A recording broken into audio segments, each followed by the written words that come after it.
रोज की तरह मजदूरी से लौटती हुई गीता थककर एक पेड़ की नीचे बैठ गई। तभी उसकी नजर सामने एक पत्थर पर पड़ी जो शिवलिंग जैसा लग रहा था। वो सोचने लगी, अरे यह तो शिवलिंग लग रहा है, पर लगता है यहाँ सेवा करने वाला कोई नहीं है। अरे ये तो भोलेनाथ का रूप है, मैं इनकी सेवा करूंगी। भोलेनाथ बहुत जल्दी प्रसन्न हो जाते हैं। कल से रोज सुबह काम पर जाने से पहले इनकी पूजा करूंगी। अगर भोलेनाथ प्रसन्न हो गए तो मेरा भी जीवन बदल जाएगा। यह सोचकर गीता उठी, शिवलिंग के पास पहुंची, उसके आगे मत्था टेका और अपने घर चली गई। अगली सुबह नहा धोकर गीता घर से निकली और जैसा कि उसने सोचा था, शिवलिंग के पास गई, उस पर जल चढ़ाया, प्रार्थना की, मत्था टेका और काम पर चल दी। गीता एक अनाथ लड़की थी, गरीब थी, इसलिए मेहनत मजदूरी के सिवा कोई रास्ता नहीं था।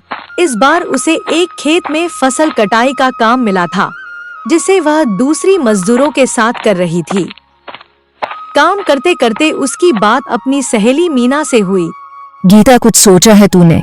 यह काम तो कल खत्म हो जाएगा, उसके बाद क्या होगा? हाँ, भोलेनाथ सब अच्छा ही करेंगे मीना, कोई ना कोई रास्ता निकल ही आएगा। मैंने सुना है कि यहाँ के जमींदार साहब अपनी हवेली का काम करवा रहे हैं, उन्हें भी मजदूरों की जरूरत है। मैं तो परसों वहां जाकर बात करूंगी, तू भी आ जाना। तू जा रही है तो मैं भी चली जाऊंगी। ठीक है।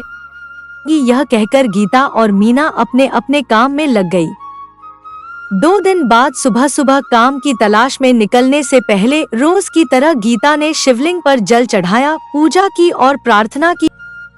भोलेनाथ, आज मैं एक नए काम के लिए जमींदार के यहाँ जा रही हूँ, मेरी मदद करना, अपना आशीर्वाद देना कि मेरा काम हो जाए। भोलेनाथ का आशीर्वाद लेकर गीता जमींदार के यहाँ पहुँच गई। जमींदार ने गीता को काम समझाया। देखो भाई, हमारा बड़ा घर बन रहा है, यहाँ कुछ मजदूर की जरूरत है। घर बनाने के काम में तुम्हें 2 वक्त के खाने के साथ रोज के 100 रुपए मिलेंगे, पर हाँ, काम ईमानदारी से करना होगा। सरकार, हम दोनों पूरी ईमानदारी और पूरी मेहनत से काम करेंगे। गीता अपनी सहेली मीना और दूसरे मजदूरों के साथ मिलकर काम करने लगी। कभी ईंट उठाना, कभी गारा मिट्टी मिलाना। कई दिनों तक ऐसे ही काम चलता रहा। गीता खुश थी कि खाने को तो मिल ही रहा है, जब काम खत्म होगा तो इकट्ठे पैसे मिल जाएंगे और वो उसके काम आएंगे। वो भोलेनाथ से भी अपनी खुशी को बताती है। भोलेनाथ, आपकी कृपा से अच्छा काम मिल गया है, मेरे अच्छे पैसे बन जाएंगे। मैंने तो सब तय कर लिया है, जो पैसे मिलेंगे उनमें पहले तो घर की छत बनवानी है और बचे हुए पैसे संभाल कर रखूंगी। अगर आगे चलकर कोई काम ना मिला तो अपना ही कुछ काम कर लूंगी। मेरी माँ भी सब्जियां बेचा करती थी, मैं भी वही कर लूंगी। बस ऐसे ही अपनी कृपा बनाए रखना। यह कहकर गीता ने शिवलिंग के आगे मत्था टेका और काम पर चल दी। आखिर एक दिन काम खत्म हो ही गया। उस दिन गीता बहुत खुश थी। पूरी 40 दिन हो गए हैं, 100 दिहाड़ी के हिसाब से तो पूरे 4000 बन गए। जब पैसे मिल जाए तो उन्हें संभाल कर रखना, मुसीबत के समय काम आएंगे। काम खत्म होने पर जब गीता और मीना जमींदार के पास पैसे मांगने पहुंची तो जमींदार गुस्से से भरकर बोला, क्या पैसे? कैसे पैसे? मजदूरी के पैसे।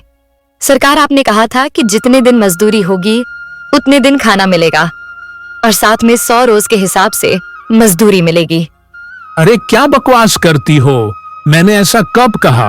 अरे मैंने कहा था मजदूरी का काम है, तुम दिन भर मजदूरी करोगी और बदले में तुम्हें 2 वक्त का खाना मिलेगा। तुमने मजदूरी की, मैंने खाना दिया, हिसाब बराबर। अब चलो निकलो यहाँ से, अगली बार कोई काम होगा तो आदमी भेजकर बुला लूंगा। नहीं सरकार, आपने कहा था कि 2 वक्त का खाना मिलेगा और 100 रोज के हिसाब से मजदूरी। चाहे तो मीना से भी पूछ लीजिए। मैं तुम जैसी औरतों की चालाकी समझता हूँ। पहले पेट भरकर खाना खा लिया, अब चालाकी से मुझसे पैसे ठगना चाहती हो। चलो निकलो यहाँ से, कहीं ऐसा ना हो जाए कि मुझे गुस्सा आ जाए और मैं कुछ कर बैठूं। गीता और मीना को समझ आ गया था कि यह इंसान अब पैसे नहीं देने वाला, यहाँ से चलने में ही भलाई है। गीता और मीना आंखों में आंसू लिए अपने अपने घर चली गई। गीता की आंखों में आंसू थे। वह अपने आप से कहने लगी, थोड़े दिनों में बारिश शुरू हो जाएगी। मैंने सोचा था मजदूरी के पैसे मिलेंगे तो छत की मरम्मत करवा लूंगी, पर जमींदार ने तो पैसे देने से ही मना कर दिया। अब मैं क्या करूंगी? इसी तरह आंखों में आंसू लिए गीता अपने आने वाले कल के बारे में सोच रही थी। तभी उसे अपनी माँ की कही बात याद आई। बेटा जिसका कोई नहीं होता उसका ईश्वर होता है। जब समस्या का कोई हल ना निकले तो ईश्वर से प्रार्थना करो। माँ ठीक कहती थी, मुझे भोलेनाथ से अपनी समस्या बतानी चाहिए, वही कोई रास्ता निकालेंगे। अगली सुबह गीता रोज की तरह शिवलिंग के पास पहुंची, जल चढ़ाया, बेल पत्ते और फूल चढ़ाए और आंखों में आंसू लिए प्रार्थना करने लगी। भोलेनाथ, मेरे साथ अन्याय हुआ है। मेरी 40 दिन की मजदूरी जमींदार ने मार ली। मुझे मेरी मजदूरी दिलवा दो भोलेनाथ। तभी गीता के कानों में आवाज पड़ी, उठो पुत्री। भोलेनाथ आप? हाँ पुत्री, मैंने तुम्हारी प्रार्थना सुन ली है। तुम चिंता मत करो। मेहनत की कमाई कहीं नहीं जाती। तुम्हारी 40 दिन की पूरी हुई है और 40 दिन की मजदूरी भी। तुम आराम से घर जाओ। तुम्हारी कमाई तुम्हारे घर चलकर। गीता ने अपने आंसू पोंछे और चेहरे पर मुस्कान लिए घर वापस आ गई। उधर जमींदार अपनी तिजोरी में नोट गिन गिन कर रख रहा था। किस्मत साथ दे तो धन खूब बरसता है। ऐसा कहकर जमींदार ने तिजोरी का दरवाजा बंद किया और खुशी से बाहर की ओर चला। तभी उसकी बेटी सुवेला अंदर आई। पिताजी, मुझे कुछ पैसे चाहिए। बहुत दिन हो गए मैंने अपने लिए कुछ नए कपड़े नहीं खरीदे और मुझे कान के बुंदे भी लेने हैं। मुझे कुछ पैसे दीजिए ना। हाँ, क्यों नहीं। अपनी बेटी के लिए पैसों की क्या कमी है, अभी देता हूँ। जमींदार ने तिजोरी खोली और एक गड्डी उठाई। ये क्या हो गया? ये कैसे हो सकता है? ये मेरे साथ क्या हो गया? इतना बड़ा धोखा। मैं तो बर्बाद हो गया बेटी। सारे पैसे मिट्टी हो गए। सारे पैसे कागज के टुकड़े में बदल गए। तभी उसकी नजर अपने सामने दीवार पर लगी भोलेनाथ की तस्वीर पर गई। वह तेजी से दौड़ा और रो रो कर कहने लगा, भोलेनाथ, क्या किया भोलेनाथ? मैं तो पूरी तरह बर्बाद हो गया।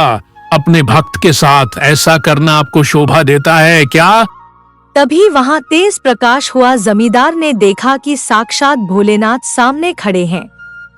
और तुमने जो गीता मीना और दूसरे मजदूरों के साथ किया, वैसा भी कोई करता है क्या? दूसरों का हक मार कभी कोई नहीं पनपता। उसके सारे पैसे किसी न किसी बहाने पानी में बह जाते हैं। उसके काम नहीं।